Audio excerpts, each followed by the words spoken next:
जी welcome back नाजरीन। Break पे जाने से पहले करना साहब के लिए सवाल छोड़ा था। करना साहब, ये मुज़ाकरात का क्या बनेगा सर?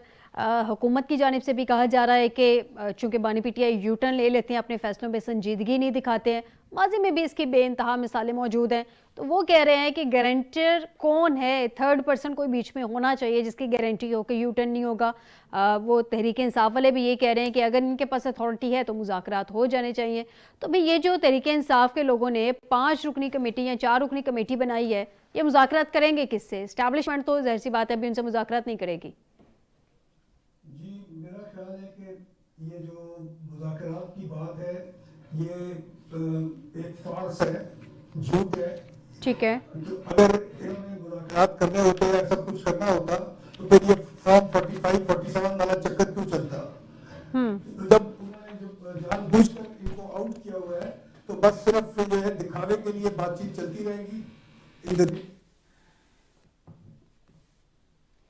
करना साहब की आवाज़ नहीं पहुंच रही मुझ तक। तो मुझे नहीं लगता कि जी इसमें जो है वो कोई सीरियसनेस है ऑन ठीक द है। Part of the government. और इसका जो सबूत इस चीज़ से भी मिलता है कि बहुत दफ़ा बहुत सारी चीज़ों पर बातचीत इनकी एक ख़ास हद तक आगे गई है और उसके बाद जो है वो आगे हमें प्रोग्रेस कोई नज़र नहीं आई। एक दफ़ा इन्होंने जो अपने सिट इन करना था उसकी डेट भी चेंज करवाई थी। इसका मतलब ये है कि पीटीआई जो है उसने एक्नॉलेज करके उनकी बात मान ली थी, लेकिन जो जो चीज़ एग्री होती रही है बाद में उसको फॉलो अप नहीं किया जाता रहा। और मुझे नहीं लगता कि इससे हालात जो है वो बेहतर होंगे। अब जैसे आज केपीके के जो चीफ मिनिस्टर हैं उनकी मुलाकात नहीं कराई गई, ये एक गंडापुर साहब के मुंह के ऊपर थप्पड़ नहीं था, बल्कि ये केपीके के अवाम के ऊपर, उनके मैंडेट के ऊपर थप्पड़ था कि जी उनके चीफ मिनिस्टर को जो है वो नहीं दिया गया मौका कि जो अपने लीडर्स के साथ आके मुलाकात कर सके। और नेचुरली बगैर अंडरस्टैंडिंग के तो वो भी नहीं आए थे, कोई ना कोई अंडरस्टैंडिंग तो थी कि जी मुलाकात उनकी होगी। और इसी तरीके से जो बाकी हालात हमें नज़र आ रहे हैं, मुझे जो है वो ये 16 दिसंबर के हवाले से बहुत डर लग रहा है। एक 16 दिसंबर 1971 में हम सानिया देख चुके हैं, अल्लाह ना करे कि पाकिस्तान को दोबारा ऐसा कोई सानिया देखना पड़े, लेकिन इस वक्त के जो हालात हैं वो बहुत तेज़ी के साथ उस तरफ को जाते हुए नज़र आ रहे हैं। अल्लाह ना करे, अल्लाह ना करे। जी अस्मा अब्बासी साहबा से जानते हैं। अस्मा, हुकूमत मुज़ाकरात से इनकारी है, तरीके इंसाफ की कोई संजीदगी कोई ख़ास हमें नज़र नहीं आ रही है। मामला आप लोग चाह क्या रहे हैं, कैसे हैंडल करेंगे आगे? सिविल नाफरमानी की तहरीक का भी अनाउंसमेंट हो चुकी है, अभी उन्होंने उसको कैसे लेके चलना है, उसको स्टेप बाय स्टेप लेके चलना है, क्या करना है, ये अभी उनको हतमी तौर पे नहीं पता जब तक बानी नहीं कुछ बताएंगे। तो आप लोगों का प्लान क्या है? देखिए फ़ाइज़ा, मुज़ाकरात मेरे नज़दीक मुज़ाकरात नहीं है, ये एक आवाम को डिट्रैक्ट करने के लिए इन लोगों ने एक ढोंग रचाया हुआ है। थोड़ा सा अगर बैकग्राउंड 4-5 महीने पहले का अगर चले जाएं, हिस्ट्री में चले जाएं, तो वो यही है कि जी पीटीआई ने तकरीबन 3-4 दफ़ा तो कॉल दे चुकी है और इमरान खान साहब को और पीटीआई के जो लीडरशिप है उनको ये बहुत बड़ा मान था कि जी हमारे साथ अवाम है। 3 दफ़ा कॉल इनकी हो चुकी है और तीनों दफ़ा ये पूरी तरीके से नाकाम हुए। लोग तो निकले थे बाहर। नहीं फ़ाइज़ा, वो लोग नहीं निकले थे, वो इनके जो मुंतखब वज़ीर आला हैं केपीके के, वो अपने साथ कुछ गुंडों को साथ लेके आए हुए थे। यहाँ से लोग नहीं निकले थे, जहाँ पे ये इन लोगों ने धावा बोलने की कोशिश की थी वहाँ से लोग नहीं निकले थे। और मेरे ख्याल में कि ये जो एक डिट्रैक करने का एक अंदाज़ है, और ये मुज़ाकरात नहीं हैं। मुज़ाकरात अगर होने होते तो जब 8 फरवरी के बाद जब इन एक मैंडेट से एक इक़्तिदार में एक जमात आई है तो उसके साथ फिर ये मुज़ाकरात करते। इनको सिर्फ यही एक एक वो कहते हैं ना कि एक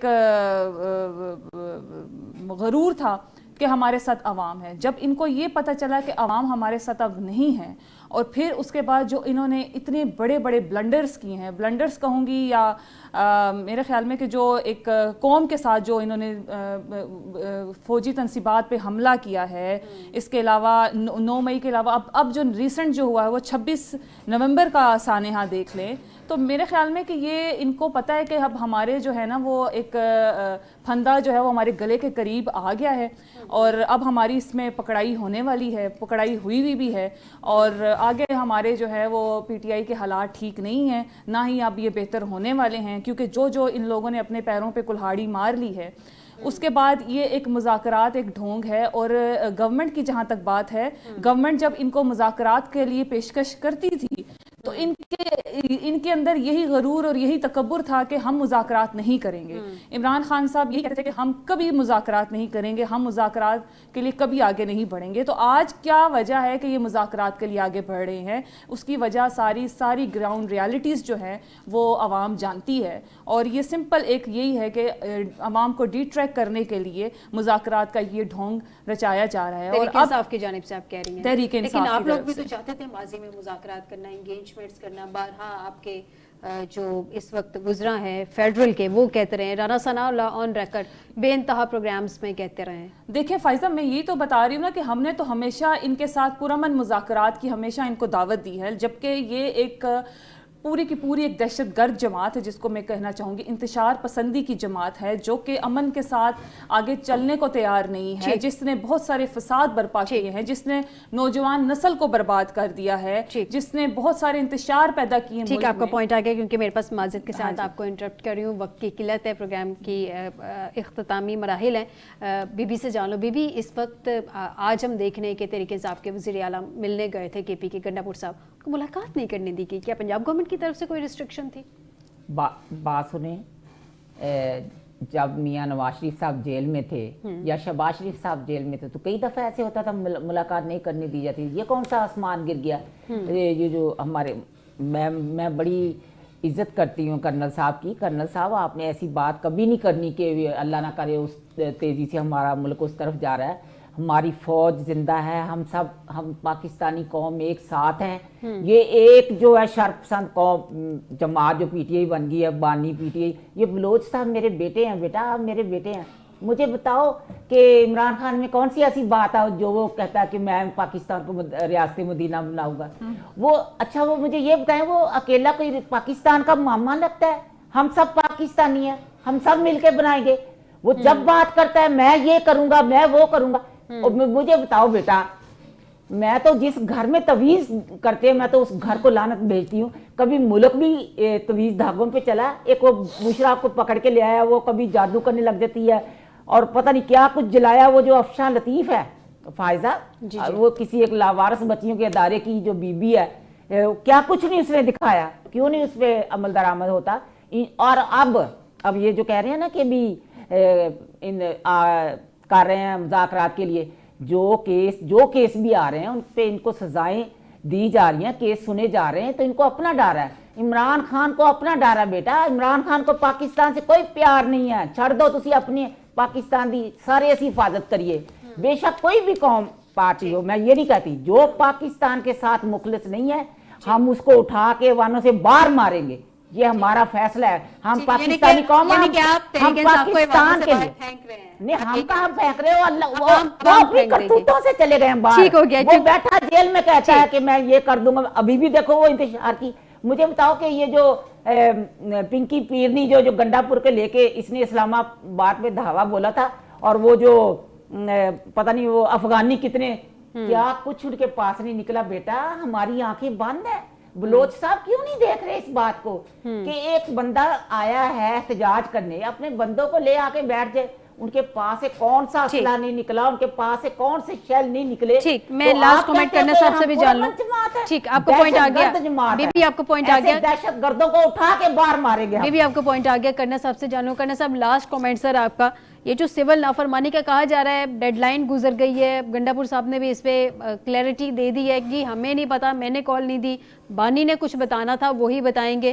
آج ان کی ملاقات بھی نہیں ہو سکی. یہ کیا بنے گا کیا سول نافرمانی کا؟ 2014 میں بھی سول نافرمانی ایک دفعہ تحریک انصاف نے اناؤنس کی تھی, لیکن وہ تو ڈیڈ ہو گئی تھی.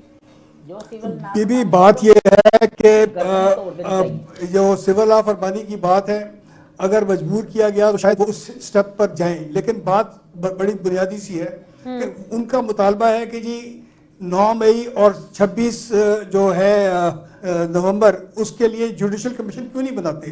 अगर ये इतने स्ट्रांग हैं, समझते हैं कि जी सब ज्यादती जो है वो पीटीआई ने की है, मैं पीटीआई को बिल्कुल भी है वो उसका सपोर्टर नहीं हूं। मैं बिल्कुल सिंपल एक न्यूट्रल बंदे के तौर पे बात करता हूं कि इतना अगर इनको जोम है इस बात पर कि जी वो तो जुडिशल कमीशन बना दें, ठीक, उसमें कौन सी आपका प्रॉब्लम पॉइंट है? आपका पॉइंट आ गया सर, जुडिशल कमीशन बन जाना चाहिए। इसमें लास्ट कमेंट आपका, 26 नवंबर 9 मई जुडिशल कमीशन बनाने में क्या हर्ज है? आपकी साइड से भी क्लैरिटी आ जाएगी कि हम इन्वॉल्व नहीं थे इस सब में।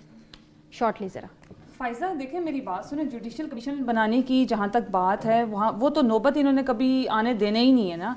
ये तो अब सिविल नाफरमानी की तरफ जा रहे हैं। उससे पहले ये कितनी दफ़ा कॉल्स दे चुके हैं। और जुडिशल कमीशन किसके ऊपर बनेगा ये तो सरेआम सब पता है। जो जितनी भी जहाँ पे इनकी जमात मुलविस थी, जितना भी इन्होंने फसाद बर्पा किया है, मुल्की तनसीबात पे हमला किया है, सब कुछ क्लियर है। मेरा नहीं ख्याल है कि जुडिशल कमीशन बनाने की ज़रूरत है। तो फौजी अदालतें जो बन गई हैं तो वो जुडिशल कमीशन ही है बेटा। बिल्कुल फौजी अदालतें कर रही हैं तो हमें मानना चाहिए, हम भी मानेंगे, ये भी माने। वो जुडिशल कमीशन से भी ज्यादा अच्छा है। ठीक है, आपका पॉइंट आ गया, हाँ। पॉइंट आ गया। बीबी इस पे एक अलहदा से बहुत लंबी डिबेट है कि सिविलियंस के ट्रायल फौजी अदालतों में हो हाँ। सकता है, नहीं हो सकता। लेकिन बहुत शुक्रिया, तमाम मेहमानों का शुक्रिया अदा करूंगी। बीबी वडेरी आपने हमें ज्वाइन किया, अस्मा अब्बासी, कर्नल रिटायर्ड अब्दुल बासित साहब, यसिर बिलो साहब, आपका भी बहुत शुक्रिया हमें प्रोग्राम में ज्वाइन करने के लिए। नाज़रीन, आज के प्रोग्राम से दीजिएगा इजाज़त। बशर्ते ज़िंदगी आपसे दोबारा मुलाकात होगी। अपना ख्याल रखिएगा। अल्लाह हाफिज़।